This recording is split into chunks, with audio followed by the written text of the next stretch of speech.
সুধী দর্শকবৃন্দ, সুধী বন্ধুগণ, আজ আমি আপনাদের সামনে হাজির হয়েছি অনন্ত বিশ্ববার্তায়। গ্রামীণ চিকিৎসক অনন্ত রায়, RMPA ডেবরা ব্লক কমিটি। আপনাদের কাছে প্রতিনিয়ত আমি যেমন মেডিকেল বুলেটিন থেকে ধারাবাহিক বর্ণনা দিয়ে যাই, আজকেও আপনাদের সামনে সেই ধারাবাহিক বর্ণনা নিয়ে হাজির হয়েছি। বলবো আপনাদের সামনে মেডিকেল বুলেটিন থেকে কিছু কথা।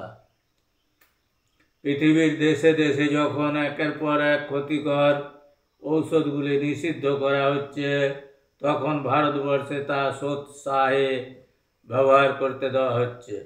বিশ্ব স্বাস্থ্য সংস্থা যখন সকল দেশের সরকারের কাছে আবেদন রাখেন দেশের উপযোগী করে ওষুধের তালিকা প্রস্তুত করে নিতে, তখন বৃহৎ পুঁজি ও বহুজাতিক সংস্থাগুলির স্বার্থের কথা ভেবে কেন্দ্রীয় সরকার সম্পূর্ণ নীরব থাকেন।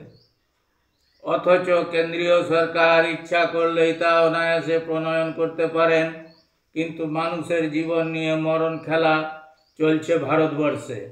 কিন্তু আমাদের প্রতিবেশী দেশ বাংলাদেশ ও পার্শ্ববর্তী রাষ্ট্র শ্রীলঙ্কার দিকে তাকালে কি দেখতে পাই?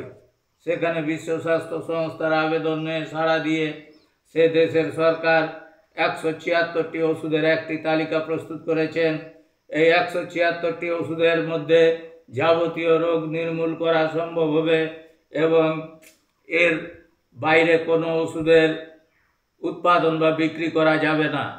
বিশ্ব স্বাস্থ্য সংস্থার তালিকা অনুযায়ী তারা ক্ষতিকর ওষুধের ব্যবহার ও বিক্রি বন্ধ করে দিয়েছেন। দুটি ক্ষুদ্র রাষ্ট্রের পক্ষে যদি এই ব্যবস্থা গ্রহণ করা সম্ভব হয়, তাহলে ভারতে কেন তা সম্ভব হবে না? তাই সর্বাগ্রে প্রয়োজন ব্যাপক গণ আন্দোলন ও জনমত গঠন। ব্যাপক আন্দোলন ও জনমত গঠনের মাধ্যমে কেন্দ্রীয় সরকারকে বাধ্য করাতে হবে ওষুধ নিয়ে একটু সুষ্ঠু নীতি অবলম্বনের। আসুন এই সংকল্পে আমরা জোট বাঁধি, স্লোগান তুলি, ওষুধের জন্য মানুষ নয়, মানুষের জন্য ওষুধ। সৌজন্যে গণশক্তি পত্রিকা, 1 জুন 1988। যে সমস্ত ওষুধ ব্যবহার করবেন না, এই বুলেটিন থেকে এগুলি প্রচার করা হচ্ছে। অতএব আপনারা বুঝতেই পারছেন যে ওষুধের বাজারে বহু ফাঁক ফোকর রয়েছে, বহু ভাওতাবাজি রয়েছে। এগুলো থেকে আপনারা সব সময় সাবধান থাকবেন, বহুবার ভাববেন ওষুধ কেনার আগে, তারপরে ওষুধ কিনবেন, তারপরে তা ব্যবহার করবেন। এর বেশি আপনাদের কাছে আর কিছু বলছি না। আপনাদের কাছে অনুরোধ রাখবো যে আমার এই ভিডিওটাকে মানুষের মাঝে ছড়িয়ে দেওয়ার জন্য শেয়ার করবেন বেশি বেশি করে, যাতে মানুষের মাঝে ছড়িয়ে যায়, আমার কষ্ট পরিশ্রম সার্থক হয়।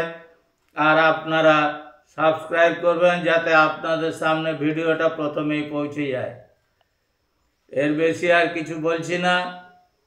আপনাদের সবাইকে আমার আন্তরিক ধন্যবাদ ও নমস্কার জানিয়ে বিদায় নিচ্ছি অনন্ত বিশ্ববার্তা থেকে। গ্রামীণ চিকিৎসক অনন্ত রায়, RMPA ডেবরা ব্লক কমিটি।